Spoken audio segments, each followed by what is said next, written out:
ejecutivo del Partido Revolucionario Dominicano. Y vamos a hablar un poquito pues de política, de economía y sobre todo pues queremos compartir un poquito con él su percepción sobre esta realidad en torno al ministro de Educación y sus amigos los periodistas. ¿Cómo va este tema? Así que Wandy, bienvenido, bendiciones, ¿cómo estás? Muchas gracias, Bienvenido. padre. Muchas gracias. Un placer, un honor estar aquí en Televida, Canal 41, que es mi casa ya, Sí. ya hace tiempo, a su orden. En relación a su pregunta, hombre, usted me pone un poco en aprieto porque cualquier cosa que yo diga después de esta presentación, pues va a decir, no, lo que pasa es que es un contrario, etc. Pero ciertamente esto es escandaloso, sobre todo por el precedente de este señor que tenía una muy buena imagen pública y en la sociedad dominicana de ser una persona correcta, pero con este escándalo que se destapa y que esta misma semana doña Alicia Ortega pues le hace un informe a la sociedad dominicana sobre la situación. Por donde quiera que se quiera enfocar, que el gobierno quiera defender, pues lamentablemente la tienen perdida.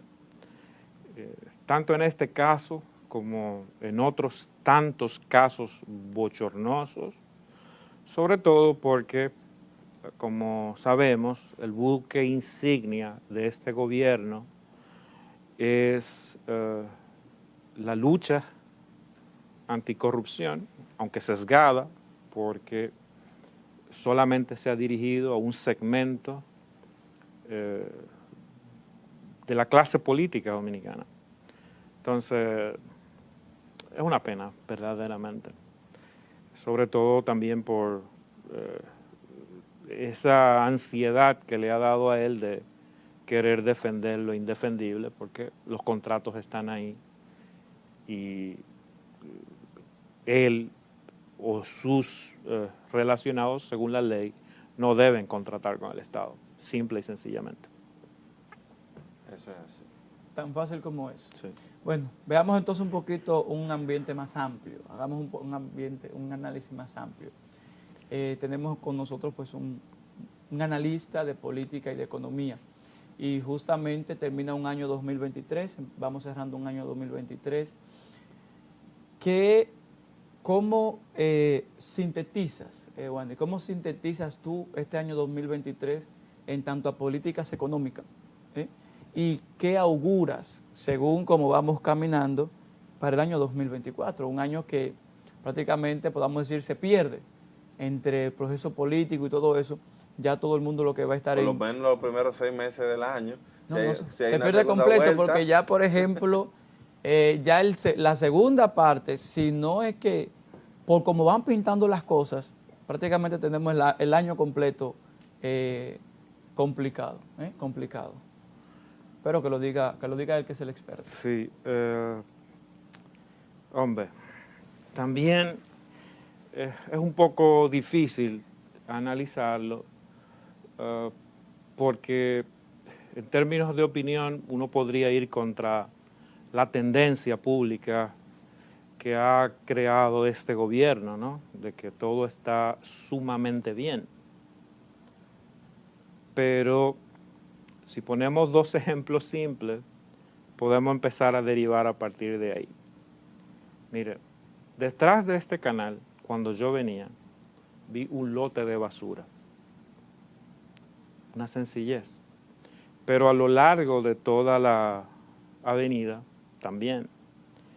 Al doblar la Duarte para tomar Quinto Centenario, esa vuelta, también.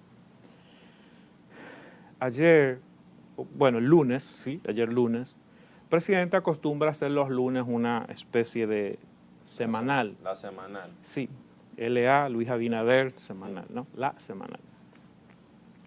que es una herramienta un tanto populista que usan otros gobiernos, también populistas. Lo usaba Castro, Fidel, lo usaba Chávez, lo sigue haciendo Maduro, y todos los dictadores de la zona tienen esa misma herramienta, un poco para descomprimir la presión social y hasta dar respuesta o adelantarse a argumentos de campaña y tratar de sacarlo de contexto o ponerse adelante, ¿no? Pero ayer hubo una pregunta muy interesante que le hacía un periodista del grupo de Alofoque, Tolentino. Él, más que una pregunta, hizo una sugerencia inteligente para no ofender al presidente en su casa. Y él básicamente le llamaba la atención y le pedía que por favor arreglaran el aire de una parte de Palacio porque los empleados estaban echándose fresco con abanicos de papel. El presidente dijo, bueno, yo no sabía que el aire no estaba funcionando. El presidente Abinader, lamentablemente, es un desorientado cuando a él le conviene. Él no sabe, él nunca sabe cuando no le conviene la cosa. Y siempre niega la realidad, aunque se la estén mostrando. Este comportamiento es lo que ha marcado no solo este año, 2023, sino desde el inicio de su mandato. Yéndonos a variables económicas, una otra gafe, si se quiere, analizando, por ejemplo, el sector agrícola, veía hace poco que los tractoristas, estos que hacen trabajos en la zona, en la línea noroeste del país, parqueaban sus tractores a lo largo de la autopista Duarte en reclamos de que le paguen cerca de más de 100 millones de pesos que este gobierno no le paga desde el 2021. Si usted toma este indicador, usted dice, cónchale, pero es cierto, es muy real, es muy posible que el sector agrícola esté quebrado en su totalidad. El día 6 había una huelga de los productores de pollo, productos cárnicos, etcétera, en Dajabón, por el alto precio, por el alto costo de los insumos, por la importación de productos cárnicos desde Brasil. Y entonces, usted extrapola estos eventos en el costo de la canasta familiar, que hoy día aquí en el distrito, la zona metropolitana, ronda los 51,000 pesos. Pero el mismo Banco Central dice que el ingreso cerca del entre el 65 y el 80% de la población recibe ingresos de 30,000 pesos hacia abajo. Entonces, ¿cómo se está haciendo la gente? 30,000 versus 51,000, que es el costo. ¿Cómo está viviendo la gente? Pero para este gobierno todo está muy bien, por lo menos en televisión. Si vamos sector por sector, es desastroso, digamos, lo que uno en realidad encuentra, analizando los propios datos del gobierno. Y como ya dije, esta herramienta que tiene el gobierno, la semanal, de responder preguntas, es un elemento de manipulación, porque hace unas semanas atrás el presidente analizaba el costo de la canasta familiar en América Latina y decía que la nuestra es una de las más baratas de América Latina, algo que no tiene que ver porque digamos, es manipulación porque tú no puedes comparar, por ejemplo, el nivel de ingreso de Costa Rica con el nivel de ingreso de República Dominicana y tampoco el costo de la canasta. O sea, solo por decir que es la más barata, pero algo que no sirve, que no es útil, pero solo por el hecho de decir que es la más, y todo es lo más, con el propósito de manipular básicamente. Bien, yo tengo una pregunta. Usted sabe que el presidente ha hablado de lo que es la parte del trabajo a distancia, la jornada laboral. Y me causa suspicacia que en este momento, específicamente en diciembre, él se despache con este tema cuando estamos cerca de las elecciones. ¿Por qué esta medida no se tomó antes? ¿Qué apreciación usted tiene de esa medida, del teletrabajo ahora, del gobierno? O sea, ¿por qué? ¿Cuál es la necesidad en este momento? Yo la verdad no lo veo. Vi la noticia en voz del ministro de Trabajo tratando de impulsar una especie de reglamento. Lo que pasa es que a veces el gobierno no tiene nada que hacer, nada que decir, salen con cualquier disparatada irrelevante para la población, o sea... Y yo no diría que esto es una disparatada, yo diría que esto es más, yo podría decir que esto es algo político, algo de sacar gente para afuera para que haga campaña política, porque estamos a meses. Ahora, si toman la decisión después de la campaña, yo lo veo como algo adecuado, no estoy satanizando el trabajo, ese trabajo. Ahora, a tú sacar gente del gobierno en este momento a teletrabajo, eso es con un fin político. Sí, es muy posible que sea ese de su punto de vista. Este gobierno se caracteriza por empezar a inducir cosas temprano para luego capitalizarla antes.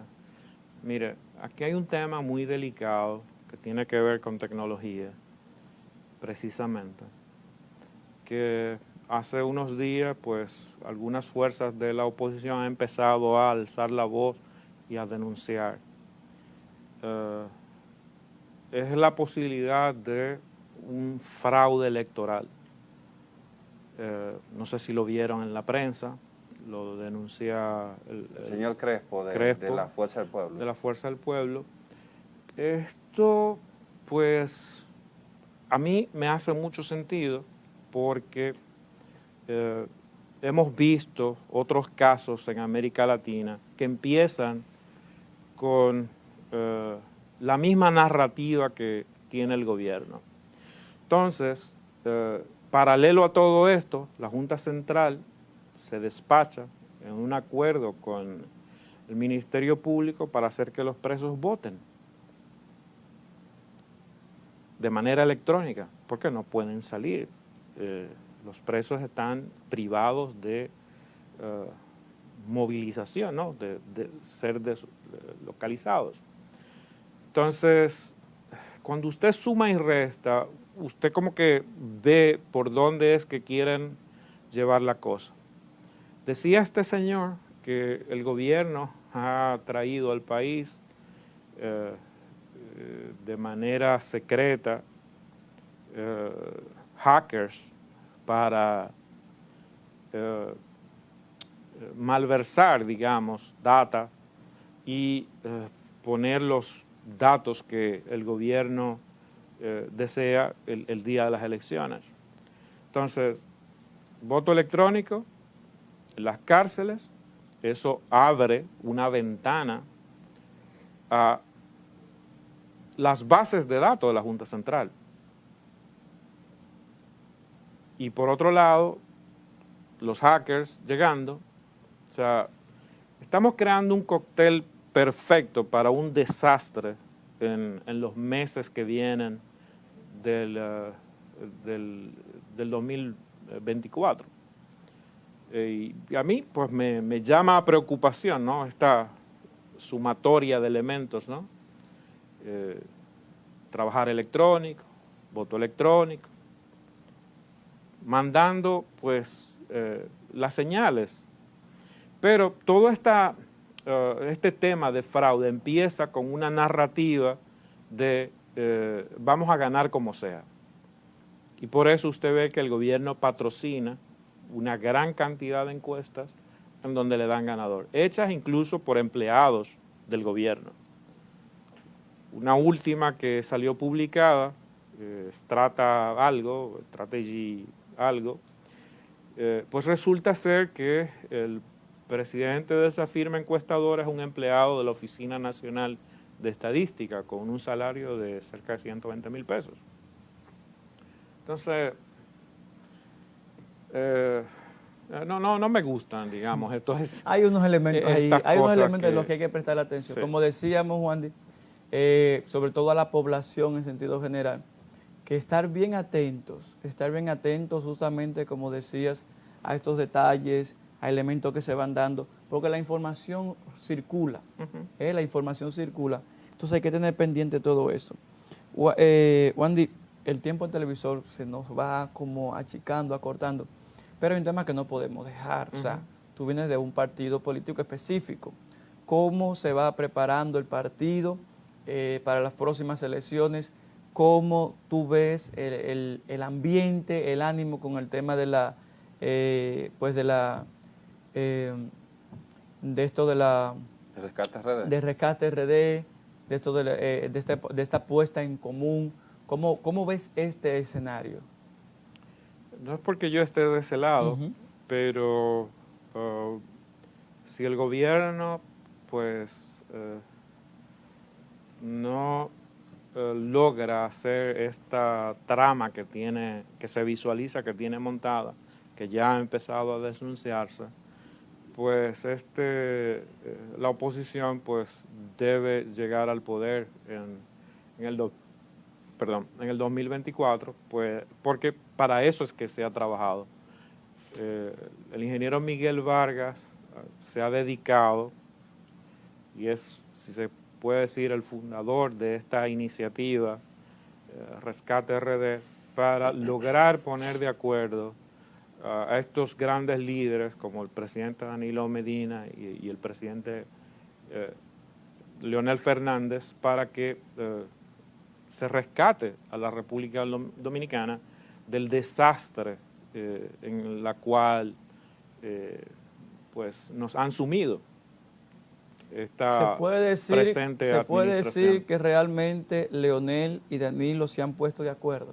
Bueno, es una realidad. O sea, si empezamos por lo municipal, pues Rescate RD tiene una cobertura de cerca del 95% del territorio. Solo en un 5% del territorio no lograron ponerse de acuerdo. Eso es un buen averaje. Y 18 senadurías. 18 senadurías, Y una posible más segunda otras vuelta. tantas que podrían incluirse todavía, porque la fecha límite para inscribirlas es hasta marzo. 5 días después de las elecciones. Del 24, exactamente. Entonces, de febrero. exacto. Entonces, todavía hay tiempo para seguir avanzando. Esto es un acuerdo que va increciendo, que ha ido increciendo, ¿no? Primero se anunció cerca de un 60, luego en la segunda etapa pues hasta un 95. Entonces sí, la Alianza Rescate RD pues debe resultar ganadora si este gobierno pues no hace lo que parece ser que quiere hacer y si el pueblo dominicano no se lo permite. Yo quiero darle un dato interesante y es que yo participo como observador de varios procesos, de ciertos procesos de elecciones en la región, en América Latina, ¿no? Y analizando información, hemos visto que las últimas 20 elecciones en América Latina, el Estado ha perdido las últimas 20. Mira lo que pasó recientemente en Argentina. Ganó un outsider, Milei. Es un gran outsider. Sí. Entonces, o sea, esta tendencia debe verificarse también en República Dominicana. porque están las condiciones. O sea, este gobierno no tiene una sola obra de gobierno que mostrar. No hay un solo sector que esté funcionando bien. O sea, deben salir del gobierno sí o sí. Pero la forma de retener el poder, y ellos van a hacer lo que sea para eso. Hoy vi al asesor del presidente publicar un libro titulado 33, algo para retener el poder. O sea, ellos van a hacer lo que sea para tratar de retenerlo, con hackers, con fraude, la manera que sea. Entonces debemos estar muy atentos, porque la tendencia es a que salgan del poder. El llamado entonces a la comunidad a mantenerse alerta. Creo que hemos ido creciendo mucho en eso. Y la pasada Plaza de la Bandera fue un signo de una juventud que va despertando, que está atenta. Y también se ha visto en estos casos, no se le come todo lo cuento al gobierno, al presidente, de modo que estamos atentos y la motivación es a que sigan haciéndolo. Wandy, gracias, de verdad, gracias por estar con nosotros. Gracias a todos ustedes por acompañarnos en este momento. No se vayan, porque después de la pausa venimos con más aquí en Vida y Sociedad. Qué breve.